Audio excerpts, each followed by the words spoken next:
এই লোকটা ভিক্ষা করে, পাও ভাঙা। এই লোকটাকে কিভাবে মারলো, কেন মারলো আমি জানি না। আপনার ভিডিওটা দেখলে অবাক হয়ে যাবেন।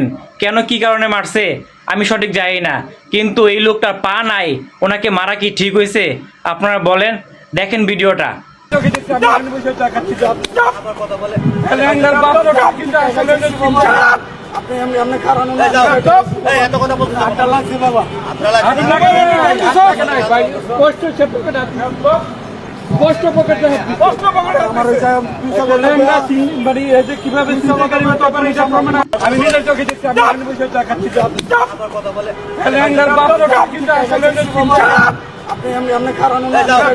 আমি মানলাম এই লোকটা একটা ভুল করছে, তার কারণে কি এরকম ভাবে মারবে? এরকম কিভাবে মারা ঠিক হয়েছে? আপনারা বলেন।